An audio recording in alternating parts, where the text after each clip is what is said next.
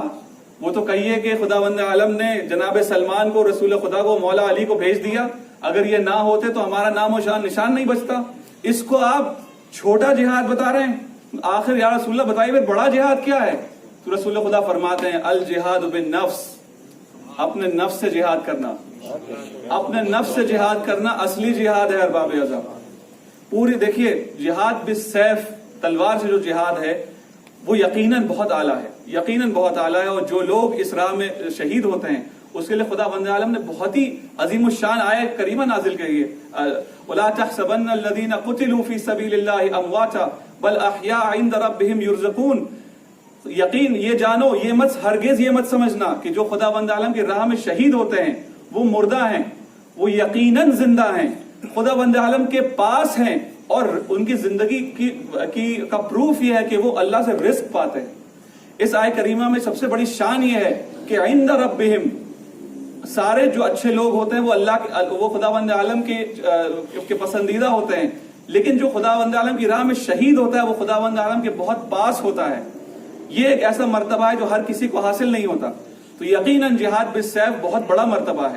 اور دیکھیے اس کو میں واضح کروں آپ کے سامنے، اس وقت جو لوگ اپنے پڑوسیوں کا خیال رکھ رہے ہیں، اس وقت جو لوگ کھانے بانٹ رہے ہیں، اس وقت جو لوگ اپنے ساتھیوں کی مدد کر رہے ہیں، اس وقت جو جوان کووڈ-19 سے مرے ہوئے لوگوں کے جنازے لے کے جا رہے ہیں، وہ علماء جو ان کے جنازے پڑھ رہے ہیں، وہ ڈاکٹر جو ان کا علاج کر رہے ہیں، یقیناً یہ جہاد بالسیف کر رہے ہیں. یہ یقیناً جہاد ہے. اور جو بھی اس راہ میں شہید، جو اس راہ میں اپنی جان دے گا یقیناً وہ شہید ہوگا. لیکن بہت کم وقت زندگی میں ایسے آتے ہیں جب جہاد بالسیف لوگوں کو کرنے کا موقع ملتا ہے.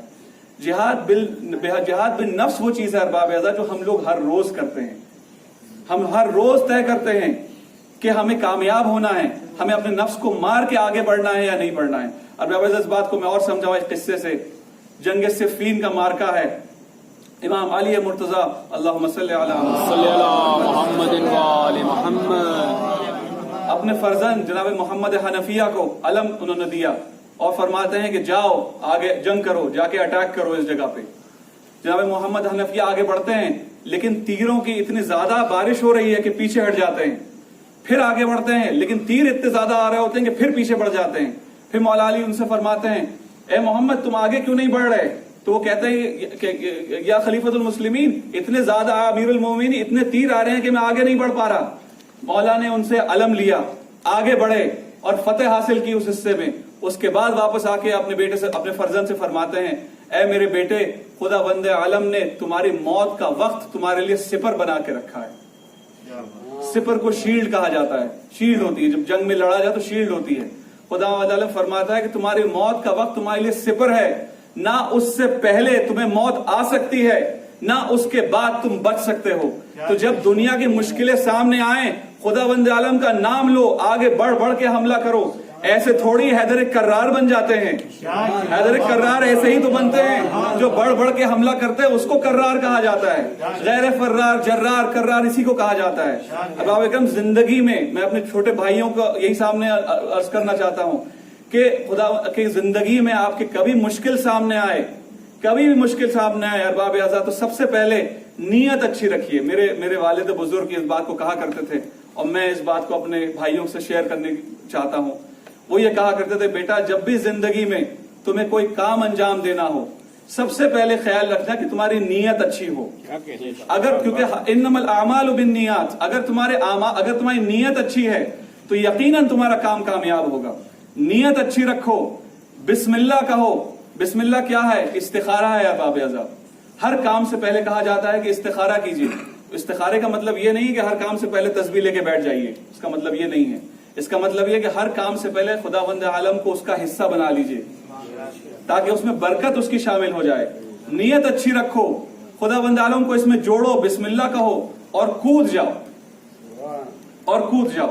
خداوند اگر تم نے نیت اچھی رکھی اور تم نے اللہ کو یاد کیا, بسم اللہ کہا, تو اگر تمہیں فیل ہونا ہوگا تو خداوند عالم تمہیں پکڑ لے گا, تمہیں گرنے نہیں دے گا. اور اگر تمہارے قسمت میں سکسیس ہے تو اللہ تمہیں پر دے دے گا جس سے تم پرواز کر جاؤ گے. ہر حال میں تم کامیاب ہوگے, ہر حال میں تم کامیاب ہوگے اگر تم خداوند عالم کو تم نے اپنی زندگی کا حصہ بنا دیا. اسی کو کہتے ہیں ایمان لانا, اسی کو کہتے ہیں ہجرت کرنا, اسی کو کہتے ہیں جہاد کرنا. ارباب اعضاء, یہ تینوں چیزیں جب شامل ہوتی ہیں اپنے نفسوں کے ساتھ, اپنے اموال کے ساتھ, اور فی سبیل اللہ. دیکھیں اس کا بھی آپ لوگ مجھے خاص کر کے اور ہم سب کو اس بات کا خیال رکھنا چاہیے کہ دیکھیے ریاکاری ایک ایسی چیز ہے جو ہر چیز کو خراب کر دیتی ہے. آپ امیجن کیجئے کہ آپ ایک بہت خوبصورت سا گھر بنائیے, بہت خوبصورت سا گھر بنائیے, اس میں سب ساز و سامان اپنے آرام کا ڈالیے, اور جب سب تیار ہو جائے تو اس میں آگ لگا دیجئے. بالکل یہی منزلت ہے ریاکاری کی کہ آپ اتنا کام کریں, اتنا خوبصورت کام کریں, اور صرف دکھاوے کے بنا پہ اس پہ ایسی آگ لگائیں کہ وہ سب بجھ کے ختم ہو جائے. اور قیامت میں جب آپ پہنچے سوچتے ہوئے کہ میں نے تو اتنا کام کیا تھا, میں جب پہنچوں گا تو مجھے اتنا نظر آئے گا, جب آپ پہنچیں گے تو وہاں آپ کو کچھ نظر نہیں آئے گا سوائے راکھ کے, کیونکہ ہم نے اپنے دلوں میں ریاکاری کی وجہ سے اپنے آپ کو ختم کر دیا. تو خداوند عالم سے دعا ہے ارباب اعضاء کہ ہم لوگ اس سے بہت عظیم گناہ سے بچ جائیں. نعرہ صلوات.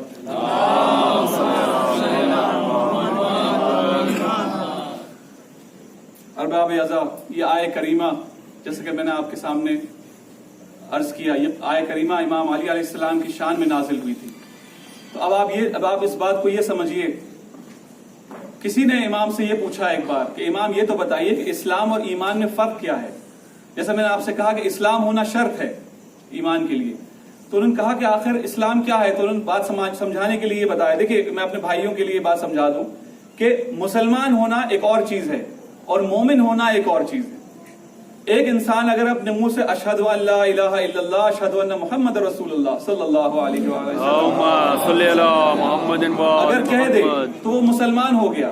اب ہمارے اور آپ کے اوپر اس کی کوئی قید نہیں ہے کہ ہم اس کے دل میں جھانک کے دیکھیں کہ وہ واقعی اسلام اس نے قبول کیا ہے یا نہیں. ایک بار اس کے زبان سے یہ دو جملے جاری ہو گئے تو وہ مسلمان بن گیا. اب اس کے سارے جتنے شریعت کے سارے اصول ہیں وہ اس کے اوپر نافذ ہو گئے. تو کسی نے پوچھا امام سے کہ امام یہ بتائیے کہ آخر مسلمان میں اور مومن میں فرق کیا ہے. تو اس کا بہت زبردست جواب دیتے ہیں. دیکھیے آپ سب لوگ ماشاءاللہ سب لوگوں نے, کئی لوگوں نے حج بھی کیا ہوگا, عمرہ بھی کیا ہوگا. جن کو ابھی تک موقع نہیں ملا, اللہ کرے ان کو موقع مل جائے انشاءاللہ آگے. لیکن ٹی وی میں آپ نے دیکھا ہوگا کہ ایک خانہ کعبہ ہے اور ایک حرم ہے اس کے آس پاس. تو مولا فرماتے ہیں کہ خانہ کعبہ ایمان کی طرح ہے اور حرم اسلام کی طرح ہے. جس شخص کو ایمان چاہیے وہ بنا اسلام کے ذریعے نہیں پہنچ سکتا. جس کو خانہ کعبہ تک پہنچنا ہے وہ پہلے حرم کے تھرو جائے گا تب تک پہنچے گا. ایمان حاصل نہیں ہو سکتا اگر اسلام کے دائرے کے باہر ہیں. ارباب اعضاء, لوگ جو یہ بات کہتے ہیں کہ ہم اچھے کام کریں گے اور ہم نیکیاں کریں گے اور مسلمان ہو تو نہ ہو ہم ایمان لے کے آئیں گے, تو ارباب کرم ان الدین عند اللہ الاسلام, اللہ کے نزدیک دین اسلام ہی دین ہے. دین اسلام کے علاوہ خداوند عالم کچھ قبول نہیں کرے گا. اور باب اعضاء دوسری بات جیسے میں نے آپ سے کہا کہ علم ہونا چاہیے. تو آئیے دیکھیے یہ کس کی مثال دی جا رہی ہے. آخر اسلام پہ کون وہ شخص تھا جو سب سے پہلے اسلام لے کے آیا؟ وہ کون سا شخص تھا جس کو باب المدینۃ العلم کہا گیا؟ ارباب کرم یہ بات سمجھ میں آئی کہ جب تک مولا علی کو نہیں مانیں گے, جب تک ان کو باب المدینۃ العلم نہیں مانیں گے, جب تک ان کو مسلمانوں کا خلیفہ نہیں مانیں گے, تب تک آپ ایمان نہیں لا سکتے. ایمان پورا حاصل کرنے کے لیے مولا علی کی شخصیت کو ماننا پڑے گا. ارباب اعضاء جب مولا علی کا تذکرہ آتا ہے تو دیکھیے مولا علی شہید تو ضرور ہو گئے لیکن مولا علی کا اثر کربلا تک گیا ہے. کیسے گیا ہے؟ الگ الگ شکلوں میں گیا ہے. ارباب اعضاء جناب زینب کو دیکھیے. جناب زینب کون تھی آخر؟ جناب زینب امام علی کی فرزندہ تھی, ان کی بیٹی تھی, اور ہر حال میں انہوں نے وہ سارے کام کیے. انہوں نے ایمان بھی لے کے آئی, انہوں نے اپنے بھائی کے ساتھ ہجرت کی, مدینہ چھوڑا, اپنے نانا کا گھر چھوڑا, اپنے ماں باپ کی قبر چھوڑی, مکہ گئے, مکہ تک ہجرت کی, وہاں مکہ چھوڑا, مکہ چھوڑ کے کربلا تک آئے, کربلا میں جہاد کیا. جناب زینب نے کبھی کسی اصحاب رسول کو شہید ہوتے ہوئے دیکھتی تھی, کبھی بنی ہاشم کے جناب علی اکبر کو شہید ہوتے ہوئے دیکھتی تھی, کبھی جناب علی اصغر کو شہید ہوتے ہوئے دیکھتی تھی. ان سب شہیدوں کے بعد جناب اول محمد کو شہید ہوتے ہوئے دیکھتی تھی, لیکن ہر جگہ جناب زینب آپ کو امام علی جیسی نظر آئیں گی. ہر جگہ ایک قلعے کی طرح کھڑی ہوئی نظر آئے گی زینب. یہاں تک کہ سب شہید ہو گئے, نوکے نیزہ میں امام حسین کا سر بلند ہو گیا, آگ لگ گئی خیموں میں. اب جناب زینب جاتی ہے جناب سجاد کے پاس اور کہتی ہے تم امام وقت ہو. سید سجاد یہ بتاؤ ہم اس میں خیمے میں جل کے ختم ہو جائیں یا باہر آ جائیں. جناب وہ کون تھا جو جناب سجاد کو علی بن کے اپنے شانے کا سہارا دے کے آگے بڑھایا, اپنے شانے دے کے جناب سجاد کو آگے نکالا؟ وہ کون تھی جو شام غریبہ میں تلایا پھر رہی تھی, ایک ٹوٹی ہوئی لکڑی لے کے یہ دیکھ رہی تھی کہ کہیں اور دہلی کے اوپر کوئی حملہ نہ ہو جائے. وہ کون تھی جو کوفہ کی گلیوں میں تقریریں کر رہی تھی, جب تقریریں کرتی تھی اپنے بالوں سے اپنے چہرے کو چھپاتی تھی اور اپنے اونٹ سے اپنے آپ کو پردہ کرتی تھی, اور لوگ یہ کہتے تھے سن کے کہ یہ تو علی ابن ابی طالب بول رہے ہیں. یہ کون بول رہا ہے؟ تو لگ رہا ہے علی ابن ابی طالب بول رہا ہے. وہ کون تھی؟ جناب زینب قلعے کی طرح تھی. سیریا میں آ جائیے, یزید کی جگہ یزید کے سامنے آ گئی. وہ کون تھی جس نے یزید کا ڈٹ کے جواب دیا اور اس سے کہتے گئے یزید مجھے ساری مشکلوں کا سامنا میں نے کیا لیکن میں پریشان نہ ہوئی, لیکن میں آج پریشان ہو گئی کہ مجھے تجھ جیسے سے کلام کرنے کی ضرورت پڑ گئی. پھر یزید کہتا ہے کہ امام سجاد کو بلاتا ہے اور کہتا ہے کہ ہم نے ارادہ کیا ہے کہ ہم آپ کو واپس گھر بھیج دیں گے. تو جناب سجاد کہتے ہیں کہ پہلے میں اپنی پھوپھی سے اجازت لے لوں, اور پھر اپنی پھوپھی کے پاس جاتے ہیں. پھوپھی یہ کہتی ہیں کہ بیٹا ہمارے گزروں کا ہم رو نہیں پائے, ہم مجلس کرنا چاہتے ہیں. ارباب اعضاء اس کے بعد جو امام حسین کا سر آیا ہوگا ارباب اعضاء تو کتنا گریہ کیا ہوگا, سب نے کتنا گریہ کیا ہوگا. جب جناب علی اکبر کا سر آیا ہوگا جناب وہ لیلا کتنا روئی ہوں گی. جب وہ جلا ہوا جھولا آیا ہوگا رباب کتنا روئی ہوں گی. ارباب اعضاء پھر 2 سر آتے ہیں چھوٹے چھوٹے جس کے اوپر کوئی گریہ نہیں کر رہا. لوگ یہ کہتے ہیں یہ کون لوگ ہیں, کیا ان کی ماں مر چکی ہے, آخر کیوں ان کے اوپر کوئی رو نہیں رہا. جناب زینب پھر علی بن کے آگے بڑھتی ہیں اور کہتی نہیں میں ان کی ماں ہوں لیکن میں اپنے بھائی کو روتی ہوں. ارباب اعضاء مدینہ آ گئے, آل محمد مدینہ آ گئے, سارا مدینہ گریہ کر رہا ہے. ابن طاووس فرماتے ہیں کہ در اور دیوار بھی وہاں گریہ کر رہے تھے. اب تک جناب زینب علی بن کے سب کا جواب دے رہی تھی, لیکن ارباب کرم جب اپنے گھر لوٹی ہوں گی اور 2 بچوں کی آواز نہیں سنی ہوگی, جب اپنے بچوں سے نہیں ملی ہوں گی ارباب کرم تو کتنا روئی ہوں گی ان کے کرتوں کو چوم کے.